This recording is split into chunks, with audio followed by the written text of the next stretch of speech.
Parliament శీతాకాల సమావేశాలకు సర్వం సిద్ధమైంది. అస్త్రశస్త్రాలతో సిద్ధమయ్యారు అధికార ప్రతిపక్ష ఎంపీలు. ఇవాళ్టి నుంచి 19 వరకు సమావేశాలు జరగనున్నాయి. విపక్షాల సహకారం కోరుతూ కేంద్రం అఖిలపక్ష సమావేశం ఏర్పాటు చేసింది. పార్లమెంటరీ వ్యవహారాల మంత్రి కిరణ్ రిజిజు నేతృత్వంలో జరిగిన మీటింగ్లో అన్ని పార్టీల నేతలు పాల్గొన్నారు. బిల్లుల ఎజెండాను అన్ని పక్షాలకు అందజేయడమే కాకుండా సభ సజావుగా సాగేందుకు సహకరించాలని, కీలక బిల్లులపై జరిగే చర్చలో పాల్గొనాలని కోరింది కేంద్రం.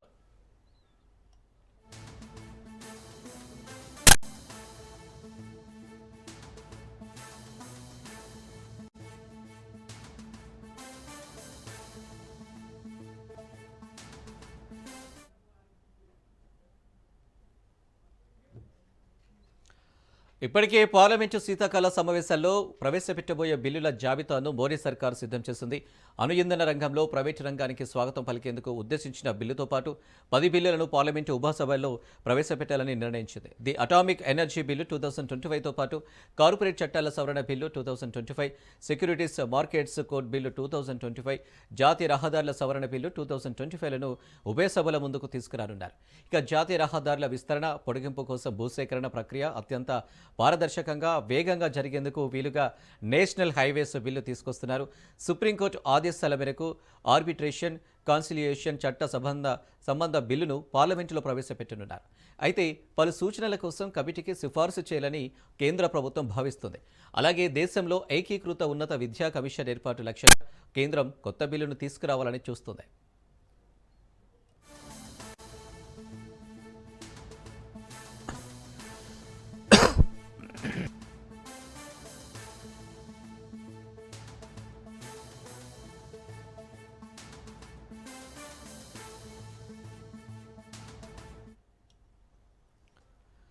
పార్లమెంటు శీతాకాల సమావేశాలు వాడివేడిగా జరిగే అవకాశం ఉంది. సర్ 2.0 ఓట్ చోరీ, ఢిల్లీ పొల్యూషన్పై గలమెత్తేందుకు సిద్ధమవుతున్నాయి ప్రతిపక్షాలు. 12 రాష్ట్రాలు, కేంద్రపాలిత ప్రాంతాలతో కేంద్ర ఎన్నికల సంఘం చేపట్టిన ఓటర్ల జాబితా ప్రత్యేక సవరణ కార్యక్రమం కుదిపేయనుంది. దీనికి తోడు ఓట్ల చోరీ అంశాన్ని మరోసారి పార్లమెంట్లో రాహుల్ ప్రస్తావించే అవకాశం ఉంది. సర్ 2.0కి వ్యతిరేకంగా ప్రతిపక్ష పార్టీలు తీవ్ర అభ్యంతరాలు వ్యక్తం చేస్తున్నాయి. ఇప్పటికే పలు రాష్ట్రాలు సుప్రీంకోర్టును ఆశ్రయించి న్యాయ పోరాటం చేస్తున్నాయి.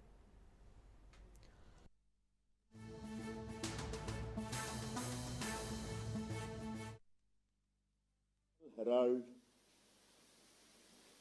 के भ्रष्टाचार और मनी लॉन्ड्रिंग के केस में एक नए एफआईआर को लेकर कांग्रेस पार्टी ने बहुत तीखी प्रतिक्रिया दी है कि सब कुछ झूठ है और फंसाने के लिए किया जा रहा है। ये बहुत ही बेबुनियाद और झूठ के आधार पर बताया गया कमेंट है।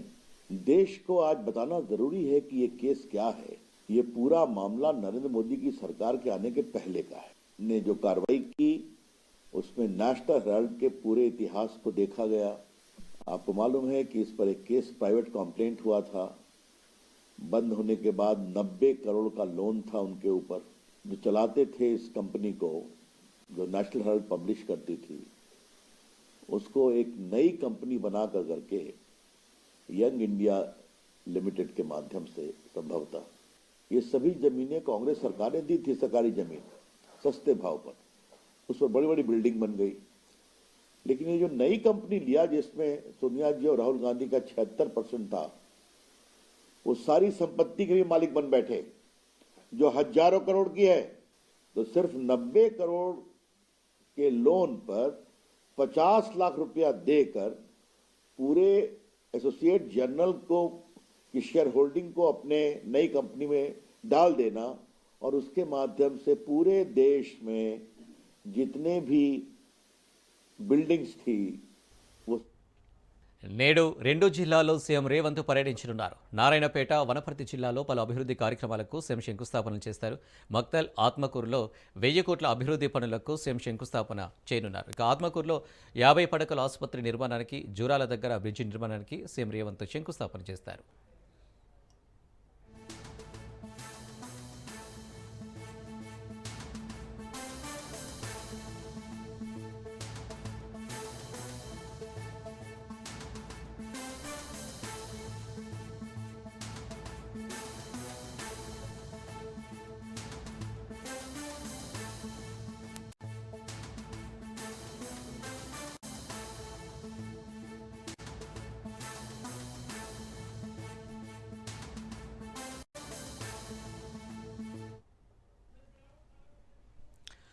నేడు 2 జిల్లాల్లో సీఎం రేవంత్ పర్యటనకు సంబంధించి మరిన్ని డీటెయిల్స్ మా ప్రతినిధి సాగర్ అందిస్తారు. సాగర్. రైట్ అనిల్, నేడైతే వనపర్తి జిల్లాలోని ఆత్మకూర్, తర్వాత నారాయణపేట జిల్లాలోని మక్తల్ ప్రాంతాల్లో అయితే సీఎం రేవంత్ రెడ్డి పర్యటించనున్నారు. మొత్తానికైతే ముందుగా ఆయన హైదరాబాద్ బేగంపేట ఎయిర్పోర్ట్ నుండి అయితే హెలికాప్టర్ లో 12:20 బయలుదేరుతున్నట్టు కూడా తెలుస్తుంది. మధ్యాహ్నం 1 గంటల ప్రాంతంలో అయితే ఆత్మకూరులోని జతారా మైదాన్ హెలిప్యాడ్ కి అయితే ఆయన చేరుకుంటారు. అనంతరం ఆత్మకూరులో 1:15 నుండి 1:40 వరకు కూడా పూర్తిగా పలు అభివృద్ధి కార్యక్రమాల్లో సీఎం పాల్గొంటారు. మొత్తానికైతే పట్టణంలో మౌలిక వసతులకు సంబంధించిన పునాదిరాల కార్యక్రమాలు, తర్వాత శిలాఫలక ఆవిష్కరణలు జరగనున్నట్టు కూడా తెలుస్తుంది. ఆత్మకూరులో కార్యక్రమాలన్నీ పూర్తయ్యాక సీఎం హెలిప్యాడ్ కు చేరుకొని హెలికాప్టర్ లో తిరిగి మధ్యాహ్నం 2:30 మక్తల్ కు చేరుకుంటారు.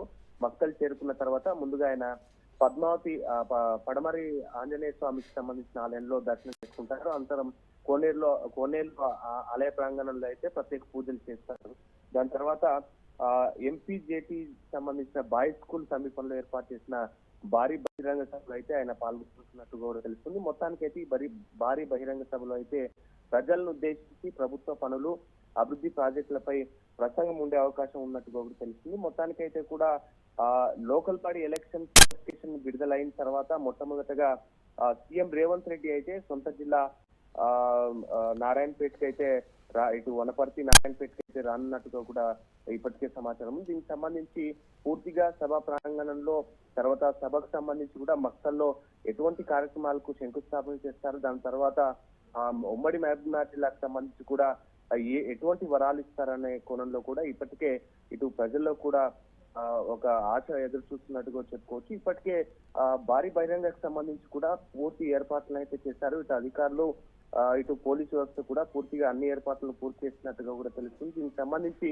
ప్రత్యేకంగా మక్తల్ కాన్స్టిట్యున్సీ ఎమ్మెల్యే ప్రస్తుత మంత్రి వాకి శ్రీహరి పనులను అయితే దగ్గరుండి పర్యవేక్షించారు. దీనికి సంబంధించి ఇప్పటికే అన్ని ఏర్పాట్లు పూర్తయినట్టుగా కూడా ఆయన చెప్పినట్టుగా కూడా తెలుస్తుంది. మొత్తానికి అయితే సభ ముగిసిన తర్వాత సీఎం రేవంత్ రెడ్డి తిరిగి మక్తల్ హెలిప్యాడ్ నుంచి కూడా హైదరాబాద్ కు వెళ్ళినట్టు కూడా తెలుస్తుంది. 5 గంటల ప్రాంతంలో తిరిగి ఆయన బేగంపేట ఎయిర్పోర్ట్ అయితే చేరుకుంటున్నట్టుగా కూడా తెలుస్తుందని. Right Sagar, thank you.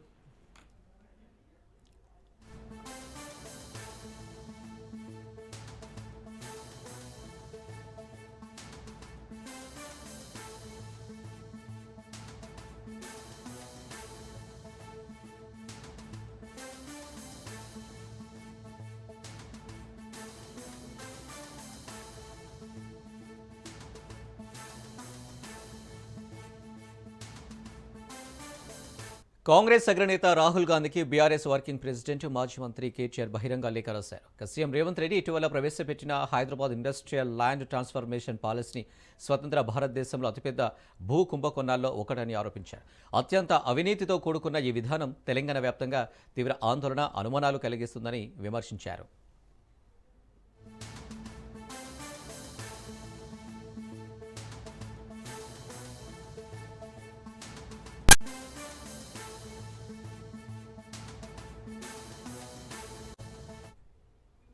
రాష్ట్రంలో జరుగుతున్న అక్రమాల గురించి కాంగ్రెస్ హైకమాండ్కు తెలుసా, లేకపోతే కావాలని మౌనంగా ఉన్నారని ప్రశ్నించారు. ఈ అవినీతి కారణంగా అత్యంత విలువైన ప్రభుత్వ భూములను ప్రైవేటు సంస్థలు వాటి అసలు మార్కెట్ విలువలో నామమాత్రపు ధరకే పూర్తిగా సొంతం చేసుకోవడానికి వీలు కల్పిస్తుందని అన్నారు. దీనివల్ల తెలంగాణ ప్రజలకు 5 లక్షల కోట్ల నష్టం వాటిల్లే ప్రమాదం ఉందని కేటీఆర్ హెచ్చరించారు.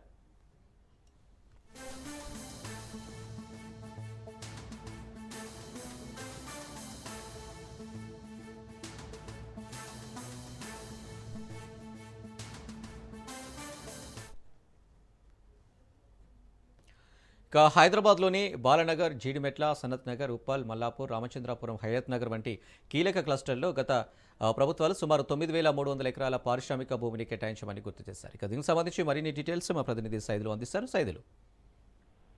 Anil, BRS working president KTR Congress party అగ్రనేత రాహుల్ గాంధీకి బహిరంగ లేఖ రాశారు. ఎందుకంటే ఈ మధ్య కాలంలో తెలంగాణలో ఉన్నటువంటి కాంగ్రెస్ ప్రభుత్వం తీసుకొచ్చినటువంటి హెల్త్ పీ పాలసీకి సంబంధించినటువంటి అంశం పైన కేటీఆర్ రాహుల్ గాంధీకి లేఖ రాశారు. దీనిపైన సమాధానం చెప్పాలని కూడా ఆయన అన్నారు. మౌనంగా ఉన్నారంటే దీనికి ఖచ్చితంగా మీరు కూడా సపోర్ట్ చేస్తున్నట్టే అర్థం అని చెప్పేసి కూడా ఆ లేఖలో కొన్ని అంశాలు పేర్కొన్నారు కేటీఆర్. ఎందుకంటే హైదరాబాద్ లో ఉన్నటువంటి 9,200 పైగా ఉన్నటువంటి ప్రభుత్వ భూములని ఇవాళ పప్పు బెల్లాల్లా కొందరి పారిశ్రామికవేత్తలకు కట్టబెట్టే ప్రయత్నం ప్రభుత్వం చేస్తుంది. దాదాపుగా వాటి విలువ 5 లక్షల కోట్ల వరకు ఉంటుంది.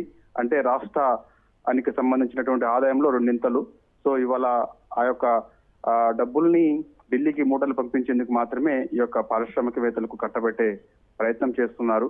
కాబట్టి దీనిపైన రాహుల్ గాంధీ ఎందుకు మౌనంగా ఉంటున్నారు అనేది కూడా నా డౌట్ అని చెప్పేసి కూడా కేటీఆర్ ఆ లేఖలో పేర్కొనడం జరిగింది. ఎందుకంటే ఈ మధ్య కాలంలో చూసాం మనము అందులో Hyderabad industrial land transportation policy ఏదైతే ఉందో హిల్ టు పీ పాలసీ స్వతంత్ర భారతదేశంలోనే ఇది అతిపెద్ద కుంభకోణం అని కూడా ఆ లేఖలో కేటీఆర్ అభివర్ణించారు. అత్యంత అవినీతితో కూడుకున్నటువంటి ఈ విధానం తెలంగాణ వ్యాప్తంగా తీవ్ర ఆందోళనలు అనుమానాలు కలిగిస్తుందని, రాష్ట్రంలో జరుగుతున్న అక్రమాల గురించి కాంగ్రెస్ అధిష్టానానికి తెలుసా లేకుంటే తెలిసి కావాలని మౌనంగా ఉంటుందా అని చెప్పేసి కూడా తెలంగాణ ప్రజలు ప్రశ్నిస్తున్నారని చెప్పేసి కూడా కేటీఆర్ అందులో పేర్కొన్నారు.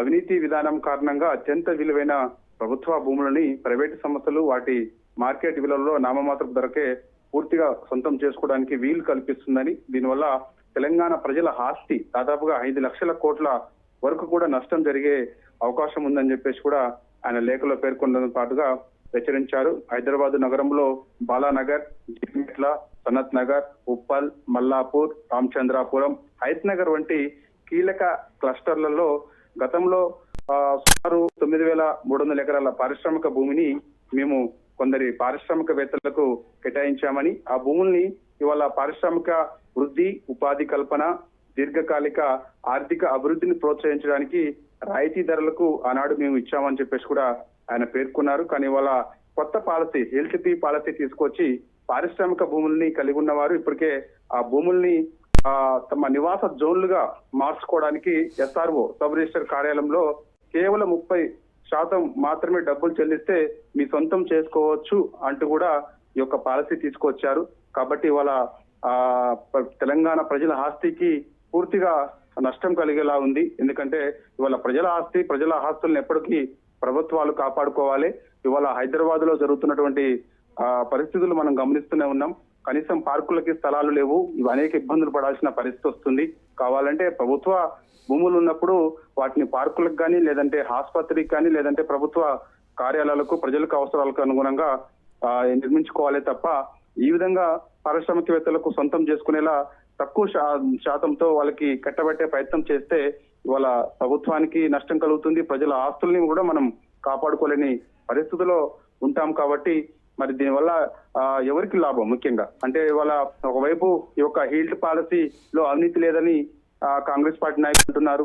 మరోవైపు ఢిల్లీకి మూట పంపించేందుకే ఈ యొక్క పాలసీ తీసుకొచ్చారని చెప్పేసి కూడా పెద్ద ఎత్తున ఆరోపణలు వస్తున్నాయి. కాబట్టి దీనిపైన రాహుల్ గాంధీ, కాంగ్రెస్ పార్టీ అగ్రనేత రాహుల్ గాంధీ ఖచ్చితంగా స్పందించాల్సిందే అని చెప్పేసి కూడా ఆ లేఖలో కేటీఆర్ పేర్కొన్నారు. ఎందుకంటే దాదాపుగా ఈ యొక్క పాలసీకి సంబంధించి చూస్తే 45 రోజుల్లో ఫాస్ట్ ట్రాక్ ఆమోదాలు ఇవ్వాలని ప్రభుత్వం నిర్ణయం కూడా తీసుకుంది. కాబట్టి అనేక సందేహాలు వ్యక్తమవుతున్నాయని కూడా ఆ లేఖలో పేర్కొన్నారు కేటీఆర్. కాబట్టి కాంగ్రెస్ పార్టీ ప్రభుత్వం యొక్క తొందరపాటుతనం, ఈ మొత్తం పాలసీలో దాగున్నటువంటి రాజకీయం, అవినీతి అనేక ప్రశ్నలను అనుమానం కలుగుతుందని చెప్పేసి కూడా ఆయన అన్నారు. ఔటర్ రింగ్ రోడ్డు ఓఆర్ఆర్ వెలుపలక కాలుష్య పరిశ్రమను తరలించాలనే ఈ విధానం యొక్క లక్ష్యం పేరు చెప్పి తప్పుడు దారిలో లక్షల కోట్లు తెలంగాణ సంపదను దోచుకునేందుకు పక్కా ప్లాన్ కాంగ్రెస్ ప్రభుత్వం వేసిందని చెప్పేసి కూడా కేటీఆర్ అంటున్నారు. పరిశ్రమల తరలింపు ప్రధాన లక్ష్యం అయితే ఇది మొత్తం పరిశ్రమలకు ఒక పాలసీ నిర్ణయం కాకుండా పూర్తిగా స్వచ్ఛందంగా నచ్చిన వారికి మాత్రమే కట్టబెట్టే ప్రయత్నం చేశారని చెప్పేసి కూడా ఆ లేఖలో పేర్కొన్నారు. ఇవాళ ఆ యొక్క భూములన్నింటిని కూడా రేవంత్ రెడ్డి అనుచరులకు, అతని యొక్క ముఖ్యంగా ఆయన బంధువులు కృష్ణారెడ్డి, ఏవి రెడ్డి, కొండల్ రెడ్డి, తిరుపతి రెడ్డి, సో ఈ విధంగా ఆయన అనుచరులకు అందరికి కూడా, వాళ్ళ బ్రదర్స్ కి అందరికి కూడా కట్టబెట్టే ప్రయత్నం చేస్తున్నారు.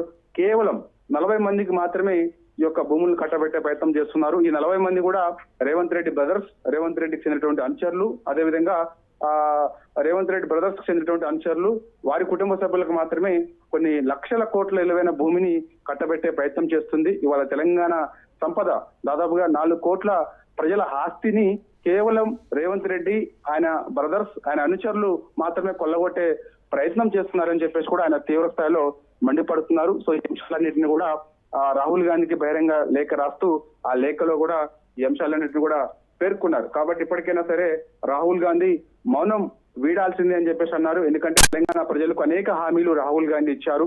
ఇవాళ అనేక సభలు సమావేశాలు కూడా ఎన్నికల సమయంలో తెలంగాణలో ఏర్పాటు చేసి తెలంగాణలో కాంగ్రెస్ పార్టీ అధికారంలోకి తీసుకురండి, నేను ఏ కష్టం వచ్చినా కూడా మీకు అండగా ఉంటానని చెప్పేసి అన్నారు. అలా రేవంత్ రెడ్డి ఎవరు ఓటేయలేదు, కేవలం రాహుల్ గాంధీని మాటలు, రాహుల్ గాంధీని నమ్మి తెలంగాణ ప్రజలు ఓట్లేశారు. కాబట్టి సో ఖచ్చితంగా ఇవాళ ఈ యొక్క హిల్స్ పాలసీకి సంబంధించి జరుగుతున్నటువంటి అవినీతికి సంబంధించి ఖచ్చితంగా రాహుల్ గాంధీ సమాధానం చెప్పాల్సిందని చెప్పేసి కూడా బీఆర్ఎస్ వర్కింగ్ ప్రెసిడెంట్ డిమాండ్ చేస్తూ ఆ లేఖలో పేర్కొంటూ సమాధానం 2-3 రోజుల్లో చెప్పాలని చెప్పేసి కూడా అంటున్నారు. లేకపోతే ఖచ్చితంగా ఢిల్లీకి వెళ్ళి అవసరమైతే ఢిల్లీలో కూడా ధర్నా కార్యక్రమం చేస్తాము, రాహుల్ గాంధీకి తెలిసేలా. ఎందుకంటే దేశవ్యాప్తంగా కూడా ఈ అవినీతి, ఎందుకంటే ప్రపంచంలోనే ఇంత పెద్ద అవినీతి, ఇంత పెద్ద భూకుంభకోణం ఎక్కడా జరగలేదని చెప్పేసి కూడా ఆ లేఖలో కేసీఆర్ పేర్కొన్నారు. Right Saidulu, thank you. ఇవాళ ఏపీ వ్యాప్తంగా ఎన్టీఆర్ భరోసా పెన్షన్ పంపిణీ కార్యక్రమం జరగనుంది. ముఖ్యమంత్రి చంద్రబాబు ఏలూరు జిల్లా గోపాలపురం గ్రామంలో పెన్షన్ల పంపిణీ ప్రారంభించనున్నారు. అనంతరం గొల్లగూడెంలో క్యాడర్ మీటింగ్లో సీఎం చంద్రబాబు పాల్గొననున్నారు. ఇక పెన్షన్ల కోసం ప్రభుత్వం 2,738 కోట్ల రూపాయలను విడుదల చేసింది.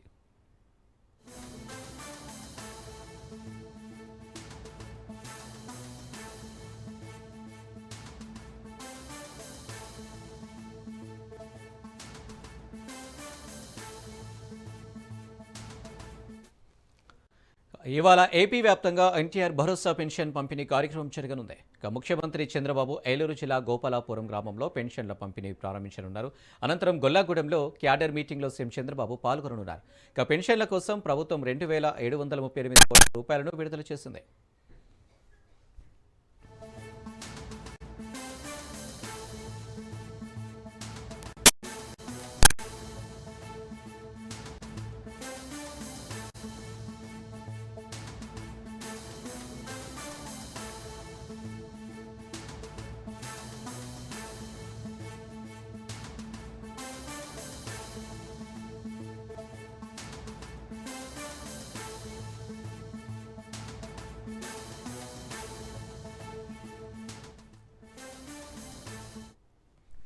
రైట్, ఇక ఇవాళ ఏపీ వ్యాప్తంగా ఎన్టీఆర్ భరోసా పెన్షన్ పంపిణీ కార్యక్రమం జరగనుంది. ఇక దీనికి సంబంధించి మరిన్ని డీటెయిల్స్ మా ప్రతినిధి సతీష్ అందిస్తారు. సతీష్. అనిల్, ముఖ్యమంత్రి చంద్రబాబు నాయుడు సోమవారం అంటే ఈ రోజు జిల్లాలో పర్యటించనున్నారు. ఎన్టీఆర్ భరోసా సామాజిక పెన్షన్ల పంపిణీ కార్యక్రమంలో పాల్గొనేందుకు ఏలూరు జిల్లాకు ఈ రోజు వస్తున్నారు. గతానికి భిన్నంగా వినూత్నంగా ఆయన పర్యటన అయితే ఉంటున్నాయి. క్షేత్రస్థాయిలో పేదలకు సమస్యలు, వారి కష్టాలని నేరుగా వారి ఇంటికే వెళ్లి తెలుసుకుని అండగా నిలుస్తున్నారు. అందులో భాగంగా ఆయన ఉండవల్లిలోని తన నివాసం నుండి హెలికాప్టర్ లో బయలుదేరి గొల్లగూడెం చేరుకుంటారు. ఇక్కడ నుండి రోడ్డు మార్గాన గోపీనాథపట్నం వెళ్తారు. గత కొంతకాలంగా మూత్రపిండాల వ్యాధితో బాధపడుతున్న వారికి పెన్షన్లు అయితే ఇవాళ అందిస్తున్నారు. అంటే గొడ్ల నాగలక్ష్మి ఇంటికి వెళ్లి పెన్షన్లు అందజేస్తారు. తర్వాత ఆమె యోగక్షేమాలు తెలుసుకుని కుటుంబాల వివరాలను అడిగి తెలుసుకుంటారు. అనంతరం తిరిగి గొల్లగూడెం నుండి ప్రత్యేక ప్రజావేదిక వద్దకు అయితే వస్తారు. గొల్లగూడెం ప్రజావేదిక సమీపంలో వ్యవసాయ ఉద్యాన సంపాదక మత్స్య శాఖల సంయుక్తంగా ఏర్పాటు చేసే ఫోటో ఎగ్జిబిషన్ లో వచ్చి ఆయన తిలకరిస్తారని చెప్పవచ్చు. తర్వాత ఈ సమీక్షంలో ఉన్న ప్రజావేదిక వద్దకు వెళ్తారు. ప్రజావేదిక వద్ద గ్రామాభివృద్ధి రాష్ట్ర ప్రభుత్వం తీసుకువచ్చిన P4 కార్యక్రమంపై సీఎం ఉపన్యాసం అయితే ఉంటుంది. అంతకు ముందు ప్రజలతో సమావేశం అవుతారు. ఇది ముగిసిన తర్వాత కొంత విరామం తీసుకుని హెలిప్యాడ్ వద్దకు చేరుకుంటారు. హెలిప్యాడ్ వద్ద చేరుకున్న తర్వాత నాయకులతో కూడా కార్యకర్తలతో కూడా సమావేశంలో అక్కడ పాల్గొంటారు. అంటే సీఎం ఏలూరు జిల్లాకి రావడంతో 4 రోజుల నుంచి కూడా సీఎం దాకా దృష్టిలో పెట్టుకుని ఏలూరు జిల్లా యంత్రాంగం అంతా కూడా 3-4 రోజులుగా కూడా గొల్లగూడెంలోనే ఉండి ఆయా పనులను పరిశీలిస్తుంది. పక్కాగా ఏర్పాట్లు అయితే చేశారు. మంత్రి పాదసారథి, కలెక్టర్ వెట్రి సెల్వే, అలాగే ఎస్పీ ప్రతాప్ శివకిషోర్, జేసీ అభిషేక్ ఆదివారం ఏర్పాట్లు అయితే చేశారు. ఈ పెద్దవేద సందర్భంగా వాటర్ ప్రూఫ్ అంటే వాతావరణం అనుకూలంగా లేకపోవడంతో అక్కడ వాటర్ ప్రూఫ్ టెంట్లు నిర్మించారు. ఒకవేళ వర్షం కురిసిన కార్యకర్తలకు అంతరాయం అక్కడ జనాలు ఎటువంటి అంతరాయం కలగకూడదని చెప్పి చేశారు. Anil. Right Satish, thank you.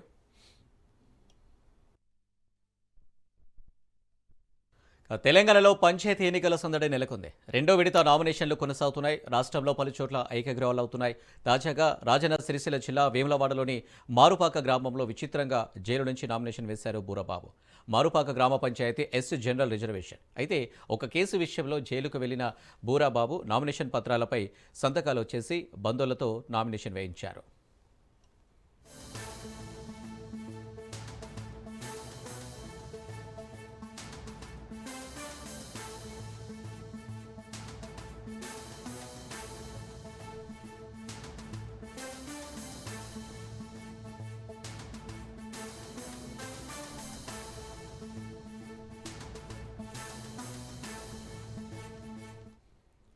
తెలంగాణలో పంచాయతీ ఎన్నికల సందడి నెలకొంది. 2వ విడత నామినేషన్లు కొనసాగుతున్నాయి. రాష్ట్రంలో పలుచోట్ల ఏకగ్రీవాలు అవుతున్నాయి. తాజాగా రాజన్న సిరిసిల్ల జిల్లా వేములవాడలోని మారుపాక గ్రామంలో విచిత్రంగా జైలు నుంచి నామినేషన్ వేశారు బూరబాబు. మారుపాక గ్రామ పంచాయతీ ఎస్సీ జనరల్ రిజర్వేషన్. అయితే ఒక కేసు విషయంలో జైలుకు వెళ్లిన బూరబాబు నామినేషన్ పత్రాలపై సంతకాలు చేసి బంధువులతో నామినేషన్ వేయించారు.